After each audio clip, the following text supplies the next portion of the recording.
Hi, Jeanette. Great to see you again. Great to see you too, Nicole. Thanks for having me on the podcast. Our absolute pleasure. So got quite a few questions to run through today with you.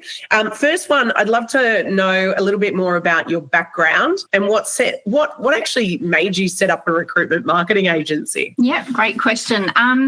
So for me, I've worked in recruitment for many, many years. I started my career in recruitment as a consultant working with an industrial recruitment company who was setting up a commercial division quite a while ago now, and have had many different roles working in the industry, ranging from consultant to business development, key account management. I've worked in sales leadership roles. I've worked in, across the spectrum, and working with businesses that have ranged from, startups or businesses starting up a new division through to the big multinationals as well. So worked across quite across various specialisations as well.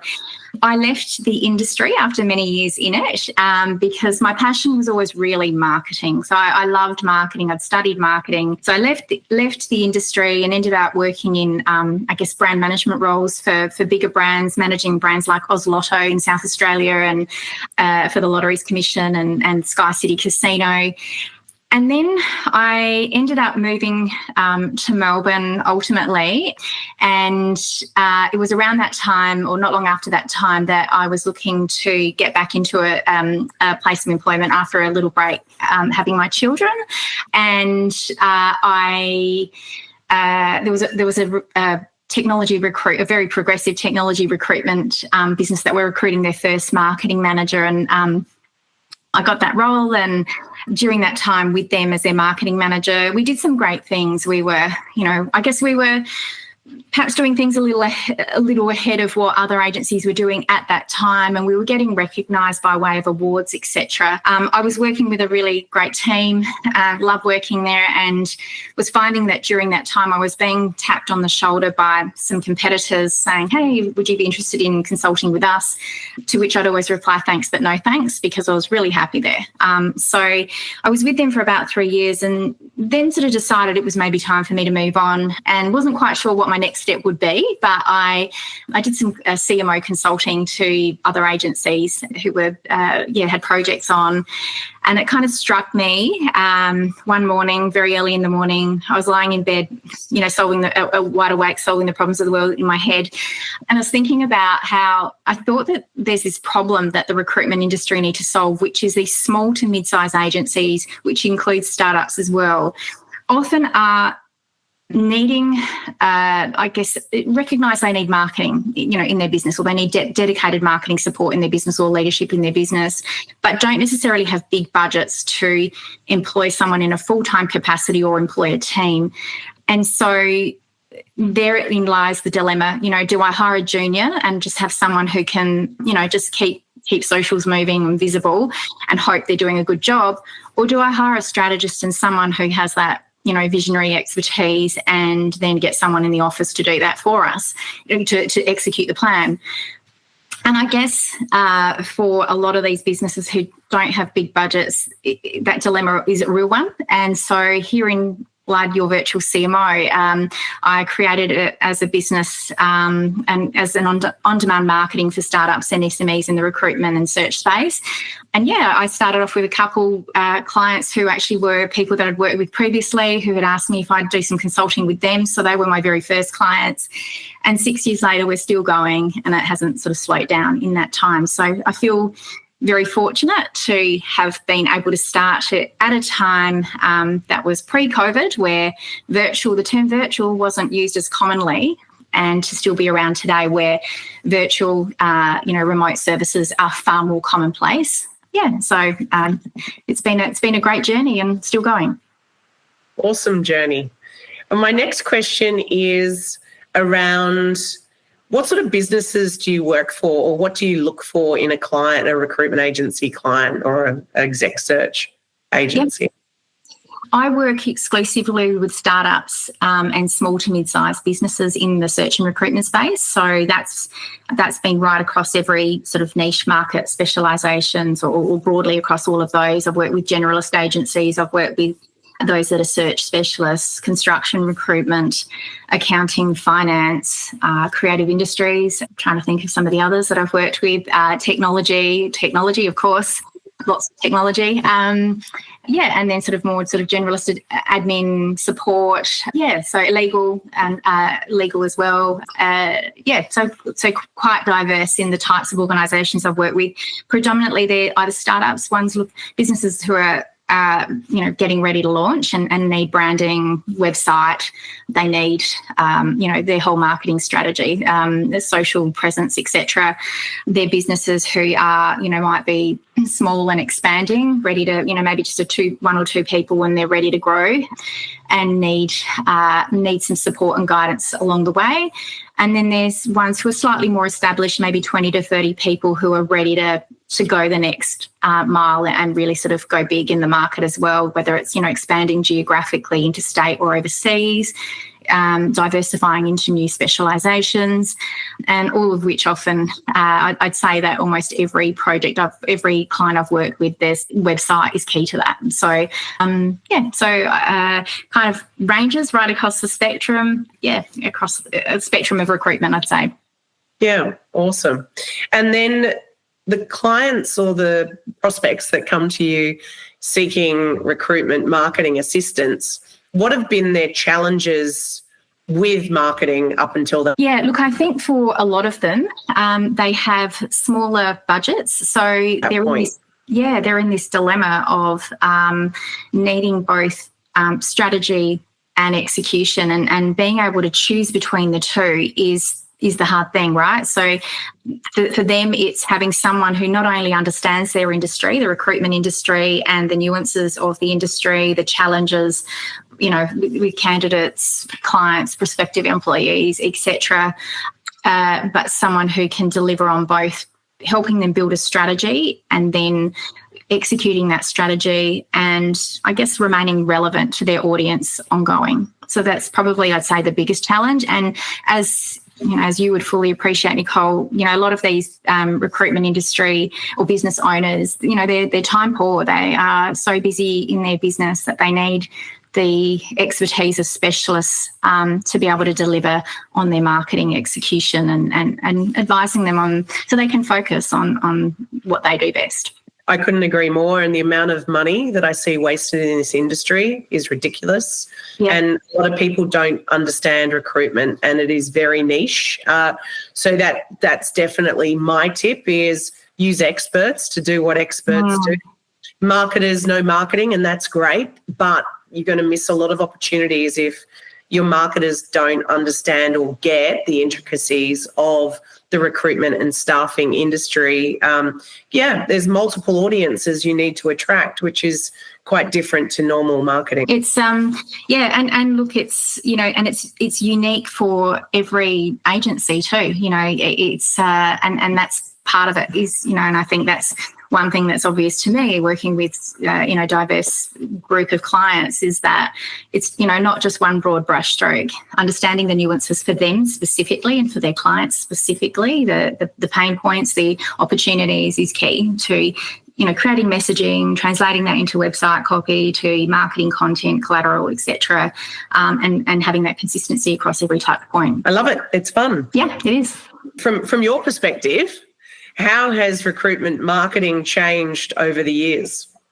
Yeah, well, depends how far back you want to go. But look, I think that recruitment marketing in the days of old was really job focused. It's just about promoting jobs. That's, I think, what a lot of people thought it was. Having a brand, having a logo, and it's far more than that, and far more than that today, especially more than ever. So I think that now we're sort of looking at, making sure that, employer branding is covered, that we're positioning businesses as thought leaders, that, we're involving, creating community online, etc. And I think beyond that, we're also seeing that it's not just the role of the marketing department to market a business. It's recruiters at personal brand level are really having to step up now and own their personal brands and see that as a powerful tool in marketing and promoting themselves and bringing jobs on and building client relationships as well. So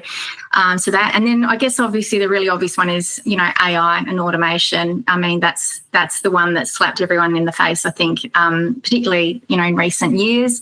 If you're not doing it, you should be, right? You should be really sort of taking it quite seriously. So, but what we've seen is that's accelerated content creation for a lot of people in its most basic form. That's what it's done. It's enabled people who perhaps lacked confidence in being able to write or come up with ideas to be able to quickly execute and to translate that. So, yeah, but I think that, it's also, I think there's also this remote working aspect as well that, has enabled people to be able to work from everywhere, but by using these AI tools. So I think that's really changed the landscape. Yeah, they would probably be the key things, I would say. Yeah, it's interesting. And I think with the use of AI, you touched upon the interesting thing that I'm seeing, as you highlighted, people can pump out so much content now, and it's bringing the human element to that. And with recruitment agencies, and we see this a lot, it's about the people. You have to have your people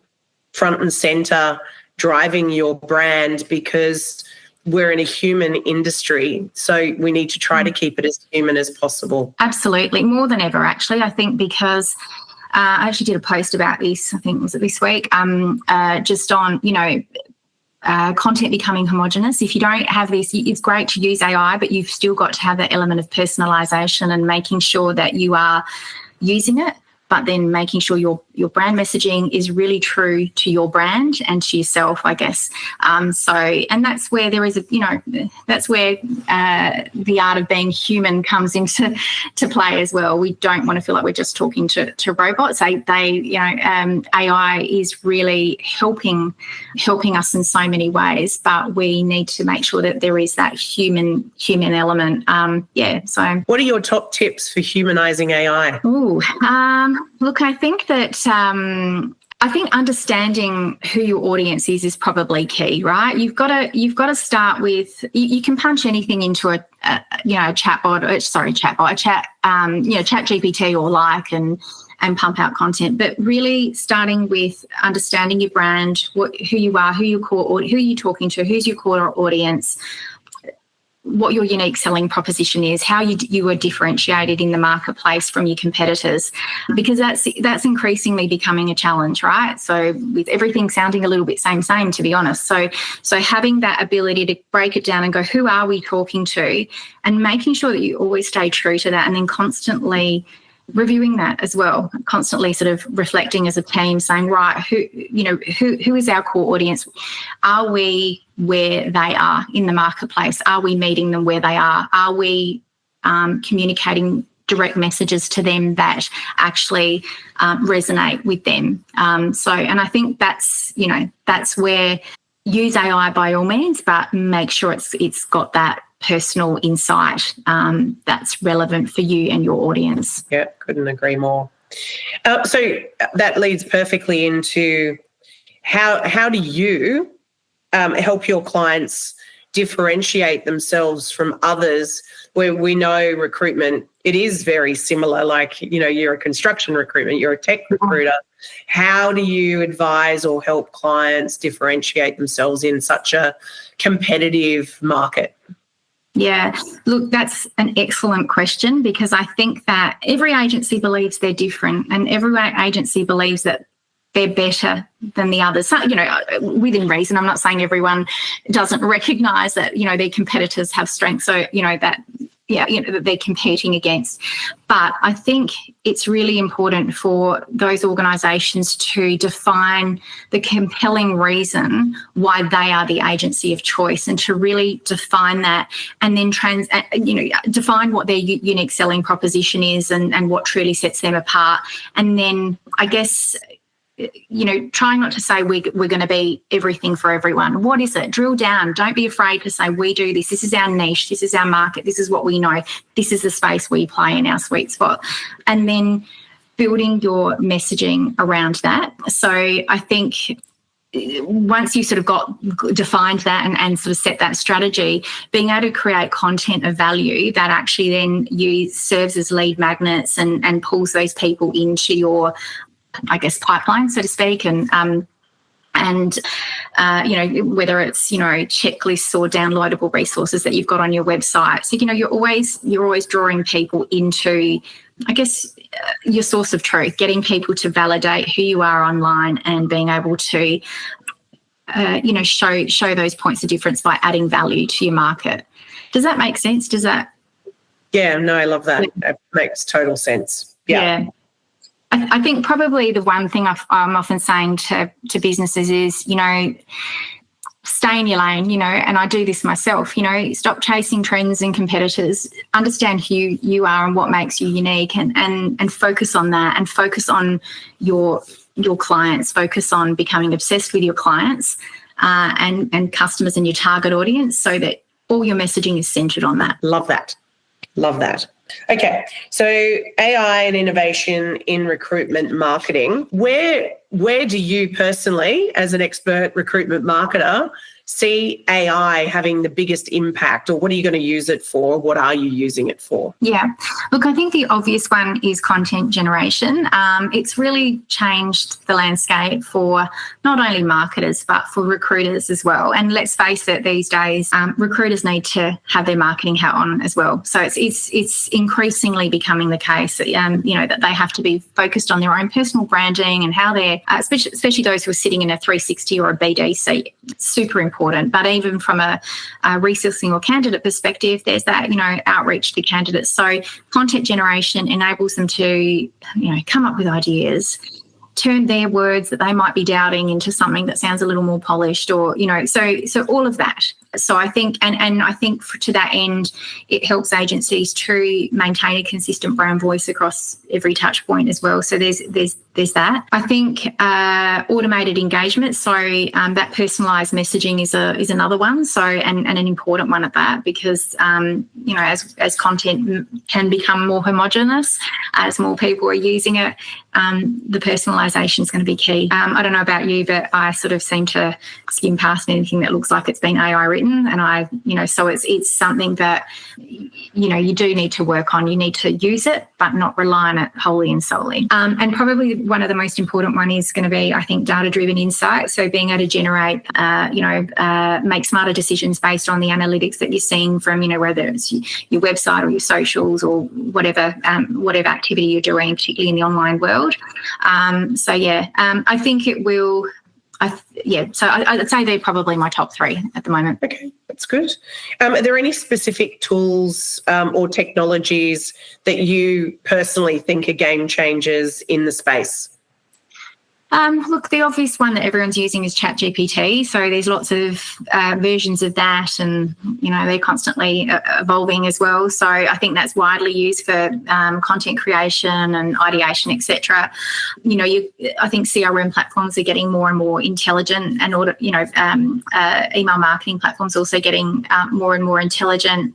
And then the obvious one is the website software is it's a huge step away from what we were doing 5-10 years ago. Even it's made it far more accessible for marketers to be able to be high touch with building a website and less reliant on outsourcing that to completely outsourcing that. So yeah. Nice. How do you balance automation with maintaining that personal touch for recruitment marketing?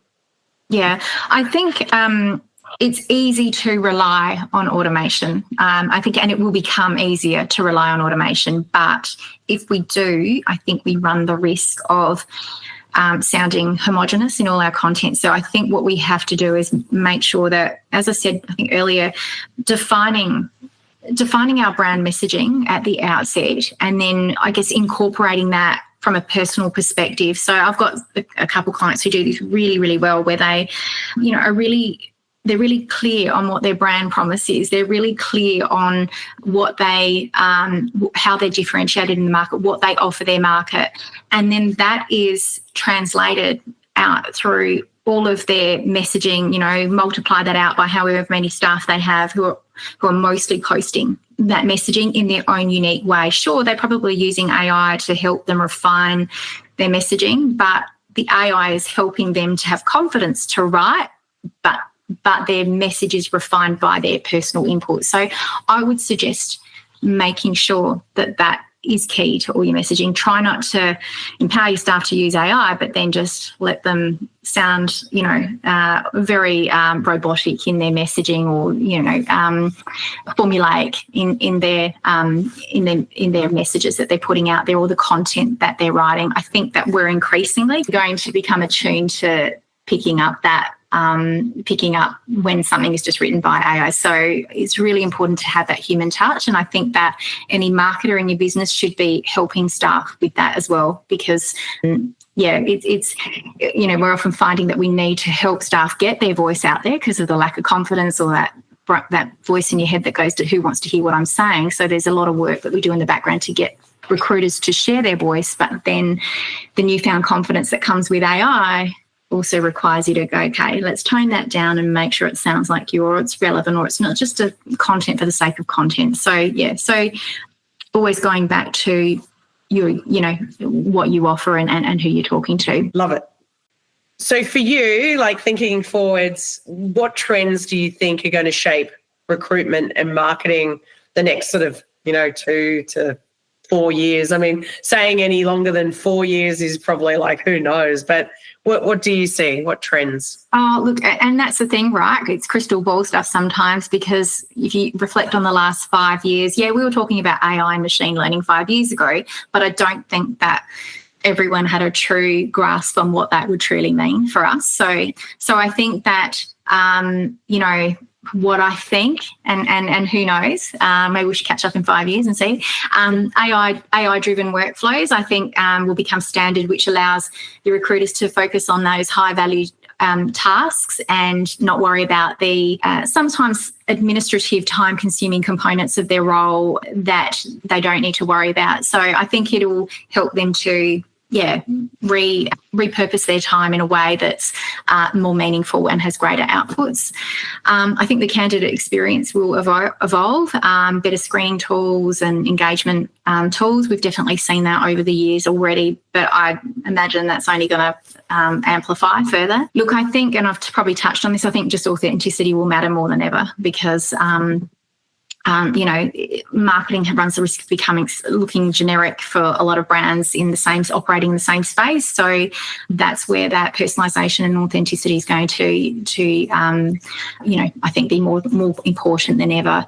And like I said earlier, I think that websites will increasingly become more than just digital brochures. They're going to have to be lead generators, and increasingly become lead generators and be focused on conversion, because I think that they already should be, but more and more that's going to be the case, I think, for businesses if they really want to stand out in the market. What advice would you give to agencies that are looking to improve their recruitment marketing strategy? Start by getting your foundations right. Website branding, content. If you think about, where do people go first to validate who you are? It's usually to a website, right? It's to just check out who you are. So I think that they're looking at the high touch areas, socials. So get that in order, because that first impression can really make or break. And there's a lot of options out there for creating, and some look great, some not so great. So I think I would really say talk to a specialist in that space to help you with that as well, but get that right.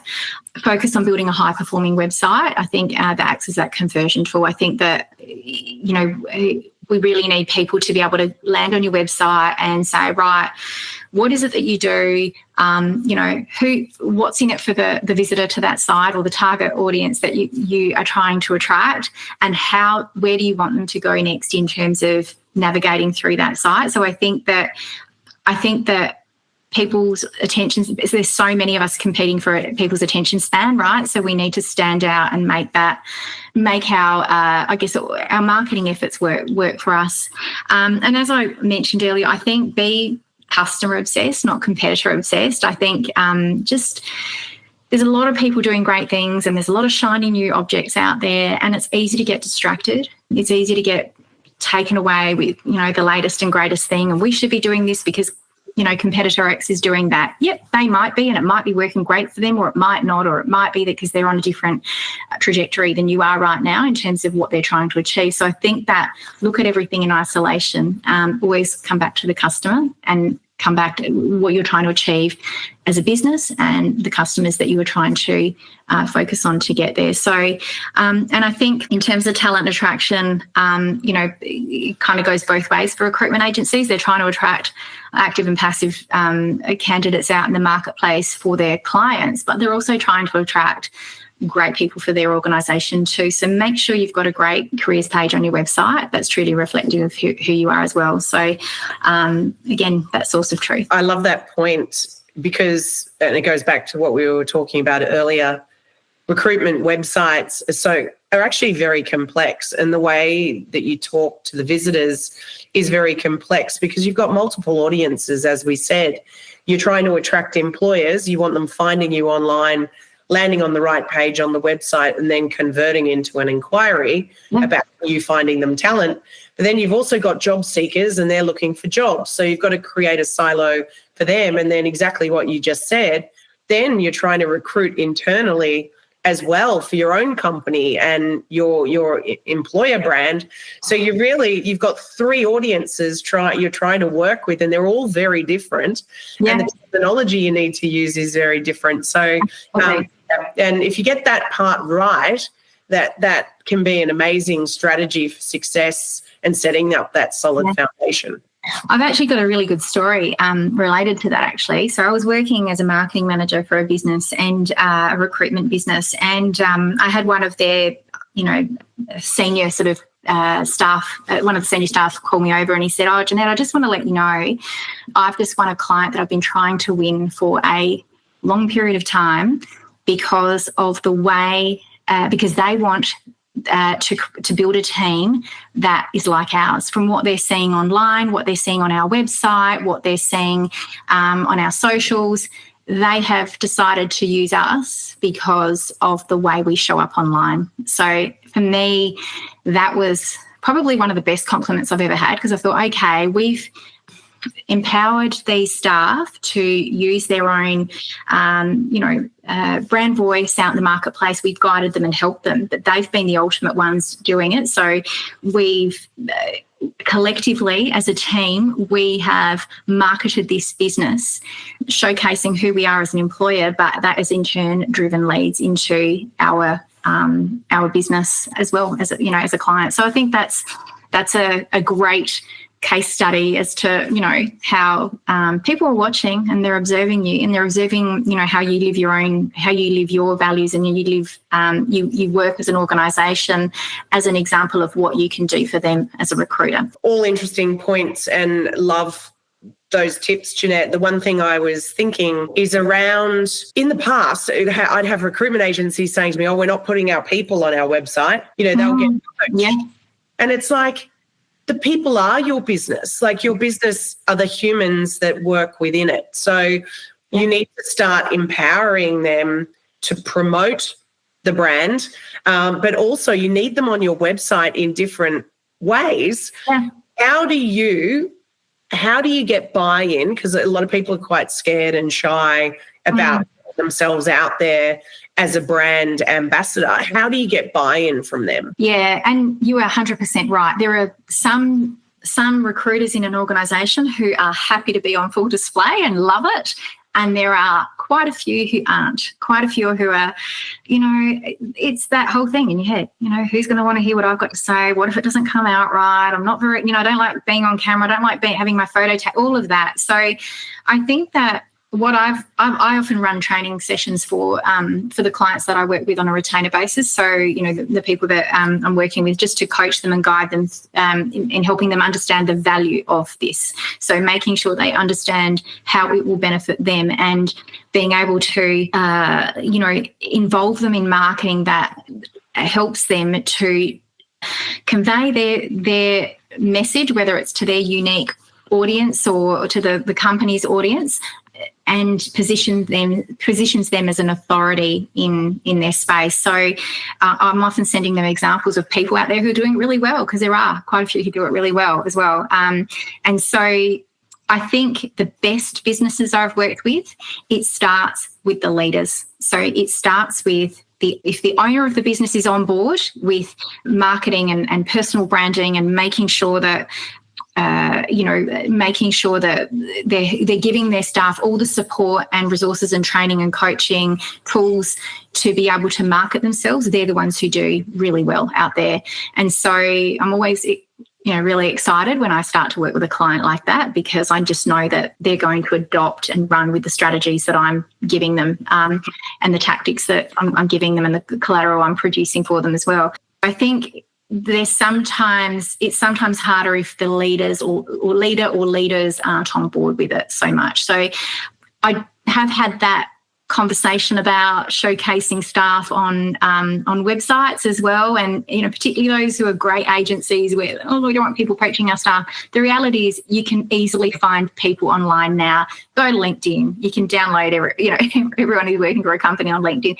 Why wouldn't you use the opportunity to showcase the individual, but also tie in tool accolades that they might have won, or content that they might have written, blogs or downloadable content. So use that on the website. Use that as an opportunity to have people moving through your website, navigating, staying, lingering on your site longer. So there's a lot of benefits. I think most of the clients I work with get it. Actually, I have to say all of the clients I work with get it. But I have heard those objections in the past too. I think it's becoming a little less the case now, fortunately. But I would just say to agency owners who maybe are, having staff struggle with that stuff is maybe engage a coach, someone who can actually help your staff to build confidence in writing, build confidence in producing content of value, etc. So, yeah, if you're not, I think you're missing a trick. So.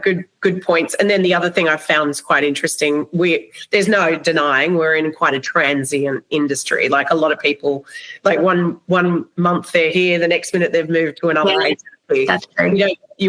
People are a bit angst about putting them on the website, or I think that's probably one of the good things with our platform. It's very easy to take people off and on. That's been a winner. But the thing I was going to say, I've had a couple of agencies that made it almost like you've reached a milestone because you've hit your 6-month probation, or whatever they declare is the time where you then get promoted to be on the website in all your glory. So they used it as a reward, which has almost been quite a good thing, because people are like, oh my gosh, they've allowed me to now be on the website. This is special, I think and that was a lot of the juniors they were doing that with. So it's also something interesting to think about. Yeah, absolutely. I think, I'm always all for putting people on the website. And, yes, there's no mistake. This industry does, people do move through the industry, and it's not for everyone. But I think that let's do everything we can as business owners to support our staff to be successful. And if that means giving them that profile and, helping them build their presence online in any capacity, let's do it. I think it's, I think we want them to be successful. We want them to know we're backing them from day dot as well. So I would always encourage agency owners to put their staff online. And I think actually most of the clients I work with do. Yeah, agree.